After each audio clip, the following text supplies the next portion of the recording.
Goeienaand. Ons is die Here dankbaar dat ons weer 'n voorreg het, of nog 'n voorreg het, om so saam in die teenwoordigheid van die Here te kom en sy woord te mag open, daarin te kan lees en met u 'n paar gedagtes te kan deel. Dit is die gebed van my hart dat u ook u hart sal toets en sal meet in die lig van die skrif om aan die einde van ons diens te kan bepaal, maar hoe staan my saak aangaande hierdie onderwerp waaroor ons vanaand gaan praat.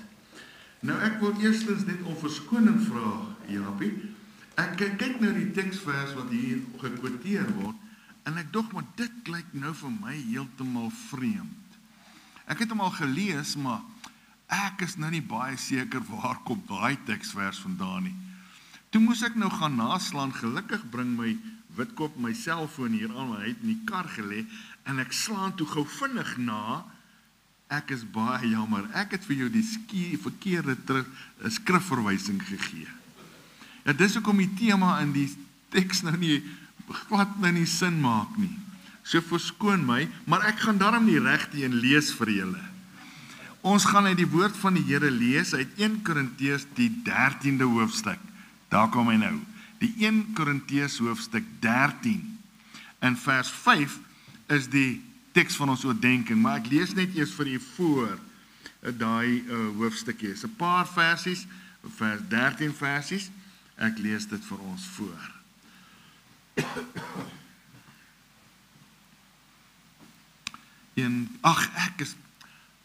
Wat gaan met my aan? Wat het ek gesê?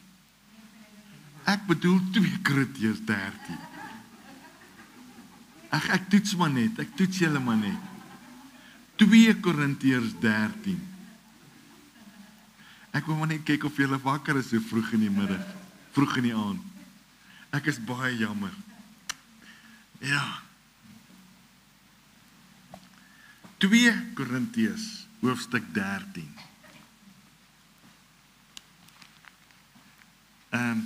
Nee, ek het nou skielik hier rond gekyk en toe lyk dit vir my arme vrou is wat dwaal in die Bybel, want sy blaai hierdie kant en daai kant toe.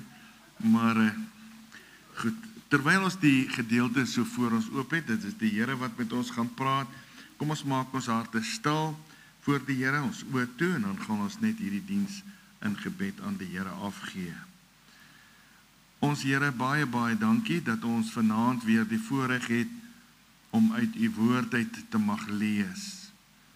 En Here, ons het nou al telke male gehoor, dit is u wat met ons gaan praat, dit is die Heilige Gees wat u gestuur het, wat die woord in ons harte gaan kom toepas, gaan kom verklaar. Dit is die Heilige Gees wat ons wil leer, die wil van Vader aan ons te wil openbaar, en is die Heilige Gees wat ons wil bekragtig om daders te word van u woord. Here, seën vir ons terwyl ons nou gaan lees. Dankie dat u met ons was tot hier toe, deur die dag, deur die week wat verby is. Dankie dat ons kan bid vir die week wat voorlê, onbekende week. En as ons nou sien wat in die nuus aan die gang is, Here, oornag gebeur daar ernstige dinge. En ons is dankbaar om te kan weet, in elke opsig het u ons nie in die duister gelaat nie. En ons weet, Here, dat u koms is baie naby. Ons weet u stem gaan uit na mense om gered te word. U stem gaan uit na u kinders om getuies te wees vir u, sodat mense gered kan word.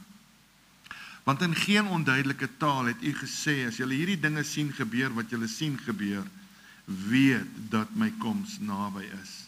Ons bid vir Israel, ons bid vir dit wat daar aan die gang is. Here, ons vra dat u asseblief vrede, soos u alleen dit kan bewerk, sal bewerk. Ons vra, Here, dat u in die kinders se harte sal kom werk, om gereed te wees.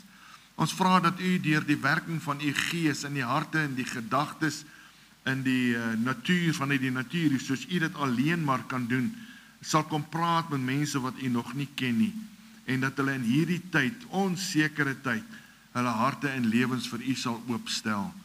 Baie dankie vir wat u op Golgotha gedoen het, vir die duurprys wat u betaal het, vir die roepstem wat nog uitgaan na mense toe, wat na u toe kan kom, om hierdie genadegawe wat u hulle bied, te kan aanneem. Baie, baie dankie. Here, seën vir ons, nou rondom die woord, ook in ons land, waar die woord vanaand in waarheid en krag verkondig word, Verheerlik u self daar, openbaar u self, besoek opnuut u kerk, Here, en bewerk ook in ons harte, opnuut ook die begeerte om u welbehaaglik te wees. En dit wat ons doen, dit wat ons dink, en dit wat ons sê. Baie, baie dankie, ons kan dit bid in u wonderlike naam. Amen. 2 Korintiërs 13. Dit is die 3de keer dat ek na julle toe kom. In die mond van 2 of 3 getuies sal elke woord vasstaan. Ek het dit vroeër gesê, en ek sê dit vooruit, soos toe ek die 2de keer aanwesig was. En ek skryf dit nou in my afwesigheid, aan die wat vroeër gesondig het, en aan al die ander, dat as ek weer kom, ek nie sal spaar nie. Aangesien julle 'n bewys soek van Christus, wat in my spreek, en hy is teenoor julle nie swak nie, maar kragtig onder julle. Want al is hy gekruisig uit swakheid, lewe hy tog uit die krag van God. Want ons is ook swak in hom, maar ons sal saam met hom verheerlik lewe deur die krag van God. Ondersoek julleself of julle in die geloof is.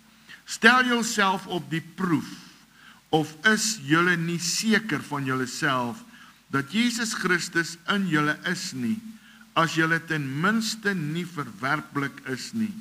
Maar ek hoop dat julle sal insien dat ons nie verwerplik is nie. Ek bid God dat julle geen kwaad mag doen nie, nie dat ons beproef mag blyk nie, maar dat julle kan doen wat goed is, en ons as verwerplikes kan wees, want ons kan niks doen teen die waarheid nie, maar wel vir die waarheid. Want ons is bly as ons swak is en julle sterk. En hierom bid ons ook, naamlik om julle volmaking. Daarom skryf ek dit in my afwesigheid om nie, as ek nie teenwoordig is nie, strengheid te gebruik nie, volgens die gesag wat God my gegee het, en om op te bou en nie om af te breek nie. Verder, broeders, wees bly, word volmaak, laat julle vermaan, wees eensgesind, hou vrede, en die God van die liefde en vrede sal met julle wees. Groet mekaar met 'n heilige kus. Al die heiliges groet julle.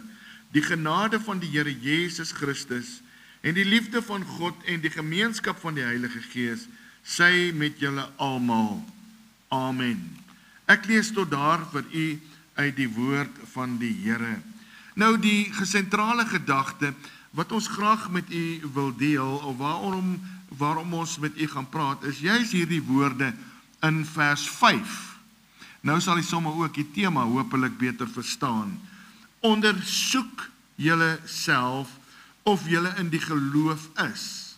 Nou hierdie woord ondersoek sê dadelik vir ons, dit gaan 'n aksie van ons vra. Dit gaan iets van ons vra om te doen. Ons moet nou iets doen. En hierdie woord ondersoek is nou, steek hand in boesem, maak seker, toets jouself, stel julleself op die proef, of is julle nie seker van julleself, dat Jesus Christus in julle is nie, as julle ten minste nie verwerplik is nie. Nou, liewe broer en suster, ek wil by hierdie geleentheid vanaand met u praat, nou rondom die teksvers, maar die sentrale gedagte of die tema is dan, watter godsdiens? Watter godsdiens? U weet, dit is so dat die stem van die Here gaan uit. Hy praat deur die stem van die gewete met 'n mens. Hy praat deur die woord, praat hy met 'n mens. Hy praat deur die stem van die natuur, praat hy met 'n mens. En daar's kosbare maniere waarop die Here met mense praat. En dit alles roep hulle tot een kosbare waarheid, om hom en die werking van hom te ervaar in hulle lewens as saligmaker. Dr. Wurmbrand het skryf in sy boek, hy was 'n sendeling wat gewerk het deur in die waar agter die Eystergordyn en dit, en hy skryf in sy boek Hy sê, hy kom by, hy's in Rusland, en hy kom by 2 polisie, van die polisie daar in Rusland kom hy, en hulle was beide, die vrou en die man, was beeldhouers. Hy sê, en hy kom by hulle, sy pad kruis met hulle, en hy vertel hulle van hierdie wonderlike Here Jesus, en die werk wat die Here Jesus gedoen het. En hulle sê, ja, ons ken ook so iemand, en hy sê, vertel my. En die vrou sê, sy's eendag, is sy in haar kamer besig met beeldhouwerk. En om beeldhouwerk te kan doen, moet jy 'n bydel vashou, en dan moet jy die bydel presies hou, om dan nou die beeld wat jy wil voortbring uit hierdie materiaal, moet jy dan nou so hanteer. En terwyl sy so na haar hand kyk met die bydel, en die werk wat haar duim doen, die wonderlikheid van haar duim, om hierdie bydel presies so te manipuleer, om ten voorskyn te bring, die beeld soos dit in haar gedagte is. Toe kom dit by haar op in haar stem, die stem in haar gewete, in haar gedagtes, maar die persoon wat haar gemaak het, moes wonderlik wees, om te gedink het aan 'n duim, sodat sy haar beeldhouwerk kan doen. En sy besluit, maar hierdie is 'n waardige persoon, en sy moet haar lewe aan hom gee, en hom aanbid, en vir hom bid. So gaan sy na haar man toe, wat in 'n ander vertrek besig is, met sy beeldhouwerk. En sy getuig teenoor hom. En hy kom ook onder die oortuiging van die wonderlike man, wat vir hom 'n duim gemaak het. En hulle besluit om die man te aanbid, wat hulle duim gegee het, wat hulle duim gemaak het. En toe Woerenbrand nou met hulle praat, en hy vertel hulle van Jesus, en hulle vertel nou wat hulle beleef het, toe sê hy, maar dis presies hoe die Here God werk. Dis hoe Jesus werk, deur die Heilige Gees. Hy gebruik die stem van die gewete, die stem van die natuur. En so kom mense by hom uit. Hy kom hier in Afrika, waar hy by 'n klomp inboorlinge kom, en hy vertel hulle van die Here Jesus, en hulle sê, nee, wag, ons wil niks hoor nie, ons het die persoon wat vir ons, waarvoor ons bid, wat vir ons sorg. Hy sê, vertel my 'n bietjie van hierdie persoon. Hy sê, man, ons het hier waar ons bly, moet ons vra vir water, ons kry baie min water hierso. En nou vra ons vir water, daar's 'n man daarbo, wat op die regte tyd, as ons vra vir water, dan gooi hy die water uit, op die regte tyd. En ons aanbid, en die hoofman het sy hele volk gemotiveer en bearbei, om die man te aanbid wat daarbo is, wat die water vir hulle gee, op die regte tyd. En toe Woerenbrand nou met hulle praat, toe sou hulle ontdek, maar dit is die Here Jesus. Dis hoe hy roep. Ag, so kan ek vir u praat, u kan gelus hulle boekies bietjie lees, is kosbaar om hulle getuienisse te hoor, hoe dat die Here hulle gebruik het. Maar so praat die Here, met mense op verskillende maniere. En so roep die Here mense by mekaar, om net 'n oomblik te stop, en hand in boesem te steek, en net seker te maak, watter godsdiens beoefen ek? Waarmee is ek besig? En jy weet wat dit vir ons so ernstig maak om dit te doen, is omdat die dag waarin ons lewe, is daar ontsettend baie, klein lettertjie, godsdienste. Daar's ontsettend baie ideologieë. En daar's ontsettend baie roepstemme, en baie van hulle in die naam van Jesus.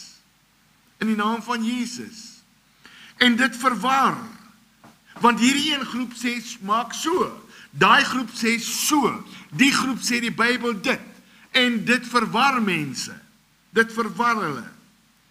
En daarom is dit nodig om by 'n geleentheid soos hierdie, deur die blaaie van die Bybel te blaai, om te hoor, maar wat sê die Bybel?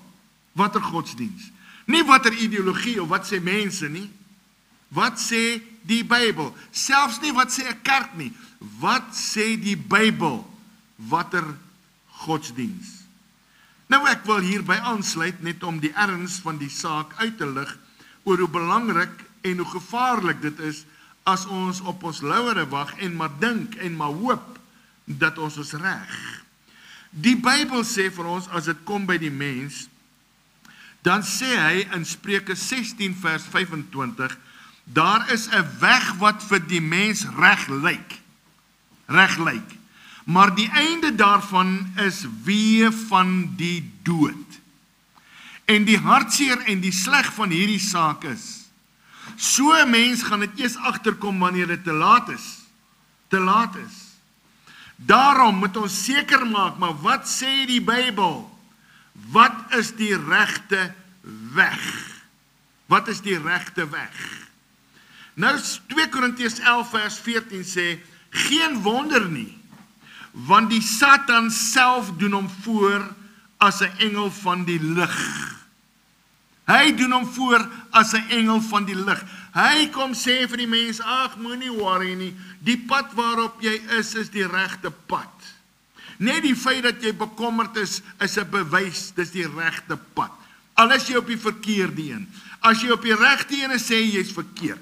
As jy op die verkeerde een is, dan sê jy's reg. Hy's 'n leienaar. Hy verander hom in die vorm van 'n engel van die lig. Dis ernstig as dit kom by my geestelike lewe en my hoop op die lewe hierna in die ewigheid. Watter godsdiens hoop jy op? Jeremia 17 vers 9. Bedrieglik is die hart bo alle dinge. Ja, verdorwe is dit. Wie kan dit ken? U sien dis, liewe vriende, ons eie harte onder die inspirasie van die duiwel, onder die inspirasie van onsself, lieg vir ons, kan vir ons bedrieg, kan ons gerus stel en probeer sus, kan ons verblind. Matteus 7 vers 14, want die poort is nou en die pad is smal wat na die lewe lei, en daar is min wat dit vind. So mense soek, maar die pad is nou en die poort is nou, ekskuus tog, en die pad is smal, wat na die lewe lei. U weet wat die evangelie van die Here Jesus so moeilik maak, is omdat dit so maklik is.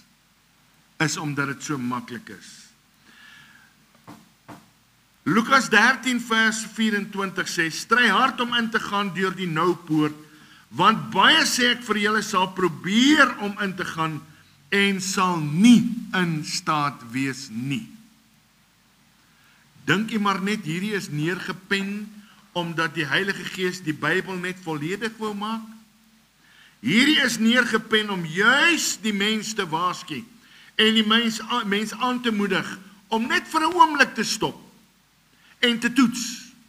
Watter godsdiens hoop jy op, bou jy op vir jou lewe hierna? Want die mens sê 2 Timoteus 3 vers 2, die mense sal liefhebbers van hulle self wees, geldgieriges, grootpraters, trotsaards, lasteraars, ongehoorsaam aan hulle ouers, ondankbaar, onheilig, en vers 4, verraaiers, roekeloos, verwaand, meer liefhebbers van God, liefhebbers van genot, as liefhebbers van God. Dis die dag waarin ek in u woon. Dis hoe dit gaan.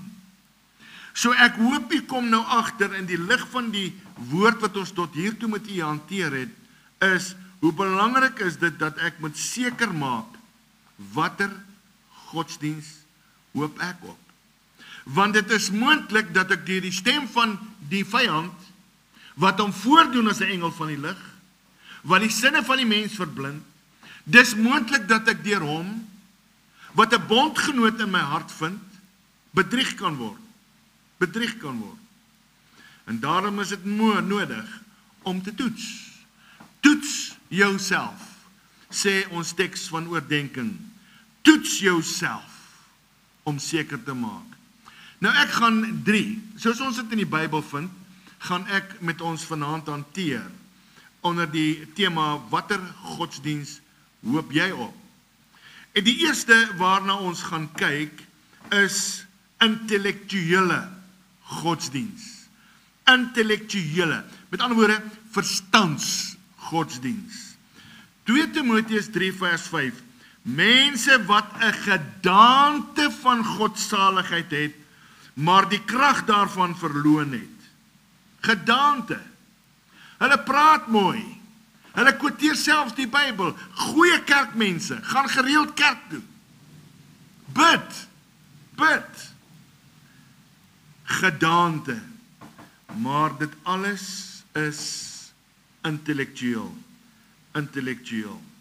Titus 1 vers 16. Hulle bely dat hulle God ken, maar hulle verloon hom deur die werke, omdat hulle gruwelik en ongehoorsaam is en ongeskik vir elke goeie werk. Mense, intellektuele godsdiens. Daarom dat die woord van die Here vir ons so waarsku en vir ons sê dat ons moet toets om seker te maak op watter godsdiens hoop jy vir jou saligheid. Titus 1 vers 16. En hulle bely dat hulle God ken, maar hulle verloon hom deur die werke, omdat hulle gruwelik en ongehoorsaam is en ongeskik vir elke goeie werk. U sien dus, my liewe vriende, dat die hart van die mens onder die leuenpropaganda van die duiwel, die dag waarin ons wil lewe, kan homself bedrieg. En daarom is dit belangrik dat ons by 'n geleentheid soos hierdie net toets. Maar het ek tot hiertoe gekom, en my godsdiens waarop ek hoop, is intellektuele godsdiens, is verstandgodsdiens. Want ek praat, en ek bely, maar ek doen iets anders. My lewe getuig van ander, terwyl ek hier in my hart, my geestelike hart, onseker is, soos Paulus dit hier beskryf het, in Korintiërs. Ek is onseker. Is Jesus in my, of is hy nie in my nie?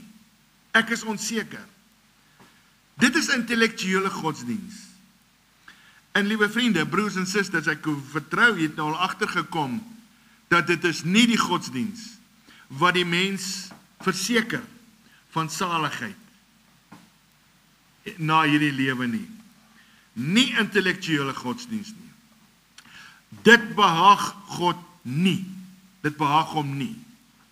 Nou die tweede wat ek waarna ons bietjie gaan kyk, is die werke godsdiens. Die werke godsdiens.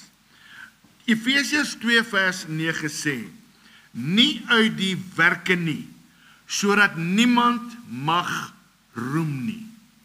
Nie uit die werke nie. So om te sê, ek is 'n lidmaat van die kerk vir 50 jaar. Ek gaan gereeld kerk toe. Ek lees my Bybel, ek bid selfs. Ek gee my 10de. Ek praat met mense. Ek sorg vir arme mense. Ek maak so. Ek doen dit. Alles onder hierdie vaandel van godsdiens. Maar na wie verwys ek die hele tyd? Ek gee. Ek lees my Bybel. Ek doen dit. En dit is werke godsdiens.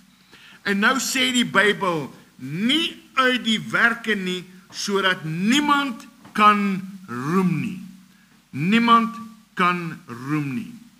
Romeine 3 vers 19 tot en met vers 20 sê, nou weet ons dat alles wat die wet sê, hy dit sê vir die wat onder die wet is, sodat elke mond gestop en die hele wêreld voor God doemwaardig kan wees. Aangesien uit die werke van die wet geen vlees voor hom geregverdig sal word nie, want deur die wet is die kennis van sonde. Geen werke nie. Dit gaan nie oor wie ek is en wat ek doen. Al het jy die pragtigste, mooiste, skoonste in 'n menslike omskrywing, geestelike lewe. as dit gebaseer is en gebou is op jou werke, dan is dit werke godsdiens. Galasiërs 2 vers 16. Terwyl ons weet dat die mens nie geregverdig word uit die werke van die wet nie, maar alleen deur die geloof in Christus Jesus. Selfs ons het in Christus Jesus geglo, sodat ons geregverdig kan word uit die geloof in Christus en nie uit die werke van die wet nie. Omdat uit die werke van die wet geen vlees geregverdig sal word nie. So die godsdiens wat vir die mens dit nie moontlik maak om die ewige lewe te kan beerwe nie, is werke godsdiens. Werke godsdiens. Ek lees net vir Efesiërs 2 vers 8 ook vir u, want uit genade is julle gered deur die geloof, en dit nie uit julle self nie, dit is 'n gawe van God. Nie werke godsdiens. Nie werke godsdiens nie. Dit is verstandelike godsdiens, wat dit vir die mens nie moontlik maak om die ewige lewe te kan beerwe nie, maar om moontlik, of verseker sal, as die mense hoop op hierdie godsdiens is, verdwaas sal staan, as jou lewensdraad geknip kan word. So dit is die intellektuele godsdiens, en dit het ons nou gesien, is nie die godsdiens wat dit vir die mens moontlik maak om die ewige lewe te kan beerwe nie. En dan het ons gesien die werke godsdiens. Al in ons raamwerk, die pragtige mooi dinge wat ek doen, godsdienstige, geestelike, Christelike dinge, maar gefokus op myself, is nie die godsdiens wat dit vir die mens moontlik maak om die ewige lewe te kan beerwe nie. En nou kom ek by die derde en die laaste ene, waarna ons gaan kyk. En ek noem dit hartsgodsdiens. Hartsgodsdiens. Romeine 10 vers 9 tot en met vers 10. As jy met jou mond die Here Jesus bely en met jou hart glo, verskoon my, ek val my in die rede, toets net wat ons nou met u hanteer aan die vorige 2 punte. Dan sal u duidelik hoor waar val die klem. Duidelik sal u hoor. En met jou mond die Here Jesus bely en met jou hart glo dat God hom uit die dode opgewek het, sal jy gered word, want met die hart glo ons tot geregtigheid en met die mond bely ons tot redding. Tot redding. Dit is nou wanneer die mens op daai plek kom in sy lewe, om in te sien, Here, daar's niks wat ek kan doen om vir my die sekerheid van saligheid te kan bewerk nie. Aan die kruis op Golgotha het u die volle prys betaal. Betaal. Toe die Here Jesus net voordat hy gesterf het, toe roep hy uit, dit is volbring. Wat is volbring? Die volle prys vir die redding van 'n mens se siel. Die volle prys. Ons het gelees in Efesiërs dat die woord sê, nie want uit genade is julle gered deur die geloof, dit nie uit julleself nie, dit is 'n gawe, 'n geskenk, 'n gawe van God, van God. En hierdie geskenk, hierdie gawe kan nie verdien of voorgewerk word nie. God het die prys betaal in Christus Jesus. En hy bied dit die mens aan as 'n genadegawe, as 'n geskenk. Is klaar voorbetaal. Hy het alles klaar betaal. Ek en jy, die mense in hierdie lewe, sal dit nooit kan verdien nie. Nooit nie. 1 Timoteus 2 vers 4, net om nou te laat verstaan, u te laat insien in die lig van wat ons nou hanteer het, God wil red. En daarom stuur hy sy woord op maniere soos hierdie uit na die mens toe, want hy wil red. Hy wil red.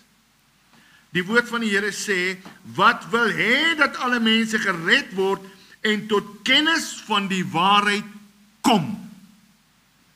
Nie uit jouself nie, maar op grond van sy liefde, op grond van sy genade, op grond van die gawe, van dit wat hy op Golgotha bereik het, die gawe, die geskenk, wat hy die mens aanbied.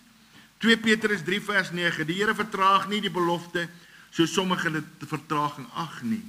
Maar hy is lankmoedig oor ons, en wil nie hê dat sommige moet vergaan nie, maar dat almal tot bekering moet kom. Dis nou waar die mens nou op die pad kom. Hy word gebore, sê die Bybel, op pad na die ewige verdoemenis. En op hierdie pad, op hierdie weg, probeer die mens nou deur intellektuele godsdiens, probeer die mens nou deur werke godsdiens, om 'n verhouding met God te bou. Maar dit werk nie. Want die woord van die Here sê, dis hartsgodsdiens alleen, en daarom vra dit nou vir die mens, as jy luister na die woord, en jy toets jou lewe, en jy maak 'n ondervind, of jy kom onder oortuiging, in die lig van die woord, maar tot hiertoe het ek gehoop op intellektuele godsdiens. Tot hiertoe het ek gehoop op werke godsdiens. Maar die Here sê, hy bied my die ewige lewe, omdat hy daarvoor aan die kruis betaal het. Dan stop ek, en ek bely teenoor die Here, Here, ek bely dat ek 'n sondaar is, ek bely dat daar niks is wat ek kan doen vir my saligheid nie, en Here, ek plaas my vertroue in U, met die woord praat van bekeer, ek draai my rug op die verkeerde, na U toe, en ek stel my hart oop, en my lewe oop, en ek neem aan, wat U vir my gegee het, die gawe van die ewige lewe.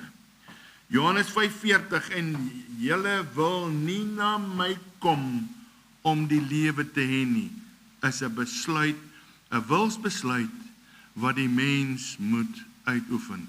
Dis genade, dit bly genade, maar dis daar waar ek die stem van die Here hoor, ek toets my lewe, ek beantwoord nie daaraan nie, en ek sê, Here, ek stel my lewe oop, kom in my lewe in. Handelinge 16 vers 31, toe sê hulle, glo in die Here Jesus Christus, en jy sal gered word. Daar waar jy jou vertroue, jou hartsvertroue, jou hoop op jou saligheid in Jesus plaas, en hy sal jou red. Hy sal jou red. Romeine 10 vers 9, as jy met jou mond die Here Jesus bely, en met jou hart glo dat God hom uit die dode opgewek het, sal jy gered word. Nou, dit kan 'n intellektuele godsdiens wees, want baie mense praat oor die Bybel, praat oor Jesus, praat van die kruis, baie mense werk goeie werke, doen goeie dinge, maar is nie die godsdiens wat die mens die ewige lewe laat beerwe nie. Dit is daai godsdiens wat my hart verander. En weet jy wat is so wonderlik? Nou sê ons, Paulus het hier geskryf, het ons gelees in 2 Korintiërs 13, of weet julle nie, of Jesus in julle is nie. Wat so wonderlik is, as 'n mens stop, jy weet daaraan toe ek in daai landmynvaste voertuig inklim, toe praat ek met 'n sterretjie, maar toe ek uit daai sterretjie, uit daai voertuig uitklim, toe is my lewe, toe weet ek iets het gebeur in my lewe. Ek weet iets het gebeur, iets het met my gebeur. Ek is nie soos wat ek ingeklim het nie. En daai werk staan tot vandag toe nog vas.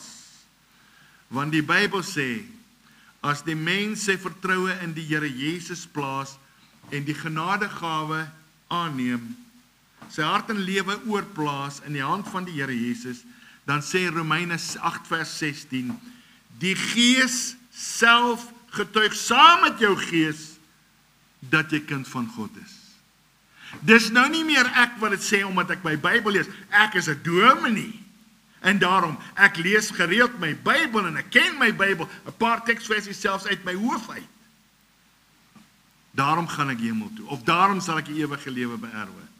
Nee, As jy jou hart en lewe oopstel, sal jy die getuienis van die Heilige Gees in jou hart ervaar, dat jy kind van God is.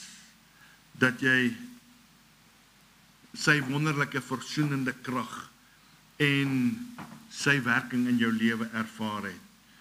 Want elkeen wat die naam van die Here aanroep, sê Romeine 10:13, elkeen wat die naam van die Here aanroep, hoor mooi, sal gered word. Sal gered word. En my liewe vriende, broer en suster, dit is die woord van die Here. Watter godsdiens het jy tot hier vanaand, wat nou luister na hierdie boodskap? Op watter godsdiens het jy nog gehoop tot hiertoe, om die ewige lewe te kan beerwe? Intellektuele godsdiens, verstandelike godsdiens, wat nie aanvaarbaar is nie, wat nie die deur is na die ewige lewe nie. Werke godsdiens, wat nie aanvaarbaar is nie, wat nie die deur is tot die ewige lewe nie. Of het jy vanaand, of het jy opnuut net vanaand, weer tot die gevolgtrekking gekom? Here, dankie vir u liefde en die genade, want ek weet in my hart, ek is 'n kind van u, omdat u my siel uit genade gered het. Die prys wat u vir my op Golgotha betaal het, het ek aangeneem, en u woon in my hart. Daarom het ek sekerheid, as u my sou kom haal, of u besuin sou blaas, ek vir ewig saam met u sal wees. Nou, liewe vriende, die groot vraag is nou, ek het u gevra in die begin, toets nou jouself. Ek het aan u uitgelig dat die wil en die begeerte van die Here is. Ek het vir u uitgelig hoe gevaarlik is ons eie harte vir ons, dat jy kan dink, terwyl jy nooit is nie. Nou is die vraag, wat nou? Prys die Here as u ter bevestiging toe onder die oortuiging gekom het, maar ek is kind van die Here, omdat hy my siel uit genade gered het. Dank die Here. Maar as jy onseker is dit werke, is intellektueel, dan moet jy seker maak. En jy weet, die hartseer van dit alles is, nie een van ons, nie een wat na hierdie woord luister, sal eendag kan sê, maar ek het nie geweet nie. So daarom, toets nou jy hart, jy het die hart getoets, soos ons deur die blaai van die Bybel geblaai het. U weet hoe staan die saak met die Here. Prys die Here, dank die Here, as die Here die werk vir u gedoen het. Prys sy naam. En dit beweeg ons maar net om opnuut in dankbaarheid vir hom getuie te kan wees. Want dis hoe mense bedrieg word. Dis hoe mense deur hulle eie harte en deur die duiwel in hierdie lewe bedrieg word. So terwyl ons dan nou die wonderlike versekering in ons hart het van hartsgodsdiens, ek het my vertroue in hom geplaas. Hy het my sy kind gemaak. Nou bely ek met my mond dit wat ek in my hart en my lewe ervaar het. Die Here help vir ons dat ons in hierdie laaste stootjie hier in hierdie wêreld nog diensbaar sal wees en kan wees vir die Here. Om met mense te praat. Jy weet, dit mag jou buurman wees. Dit mag jou tuinier wees. Ek weet nie wie is dit nie. Maar daar waar die Here u gesaai het, daar is iemand met wie die Here wil praat. Iemand wat hom nog nie ken nie. Here, help vir my dat ek hierdie hartsgodsdiens wat my deel is, sal deel met ander, sodat hulle dit ook kan ervaar. Amen. Here, baie dankie vir u woord, vir u liefde, vir u genade en vir die erns in u woord. Terwyl ons gehoor het hoe maklik ons self kan bedrieg, hoe maklik ons deur die lewe en die omstandighede van die lewe en die God van hierdie wêreld, die mensemoordenaar, u vyand, bedrieg kan word. Here, gee vir ons genade. Terwyl ons nou ons harte getoets het, u weet wie nou uitgereik het na die hemel. Here, dankie dat u roep, dat u hoor, en dat u 'n roepstem na u toe aanneem. Here, gaan voort asseblief met u groot en goeie werk en bereik u doel in en deur elkeen van ons se lewens. Wees die naprediker van hierdie woord, seën dit aan die harte wat daarna luister, en bereik u goeie doel in Jesus se naam. Amen. Goed, ons gaan afsluit.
Ontvang die seën van die Here en gaan in sy vrede.